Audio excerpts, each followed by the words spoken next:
গাজায় নিরীহ ফিলিস্তিনিদের উপর ইসরায়েলি বর্বরতার শুরু থেকেই তাদের সমর্থন দিয়ে এসেছে পশ্চিমা গণমাধ্যমগুলো। তবে বিপরীত চিত্র ছিল কাতারভিত্তিক গণমাধ্যম আল জাজিরার। ইসরায়েলের নারকীয় তাণ্ডবের খবর আন্তর্জাতিক সম্প্রদায়ের সামনে তুলে ধরেছে সংবাদ মাধ্যমটি। আল জাজিরার চোখে বিশ্ববাসী প্রতিনিয়ত দেখেছে সাধারণ ফিলিস্তিনিদের কিভাবে হত্যা করছে নেতানিয়াহু প্রশাসন। আর এতে ইসরায়েলে চক্ষুশূল হয়ে ওঠে সংবাদ মাধ্যমটি। গাজায় টার্গেট করে হত্যা করা হয় আল জাজিরার সংবাদকর্মী সহ তাদের পরিবারের সদস্যদের। এতেও ক্ষান্ত হয়নি দখলদার ইসরায়েল। এবার গণমাধ্যমটির সম্প্রচারই বন্ধ করে দেয়া হলো। রোববার আল জাজিরাকে জাতীয় নিরাপত্তার জন্য হুমকি দাবি করে টেলিভিশন চ্যানেলটির সম্প্রচার বন্ধে ইসরায়েলের পার্লামেন্টে একটি প্রস্তাব পাশ হয়।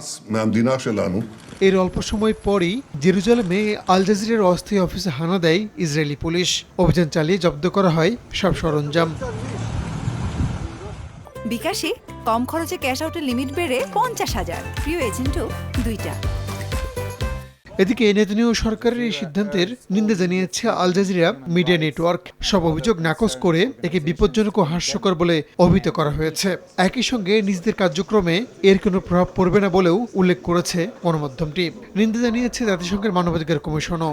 বাক স্বাধীনতা মৌলিক অধিকার উল্লেখ করে দ্রুত নিষেধাজ্ঞা তুলে নেওয়ার আহ্বান জানানো হয়েছে। অন্যান্য সংস্থাগুলোও এর সমালোচনা করেছে। রাহানুল রানা, সময় সংবাদ।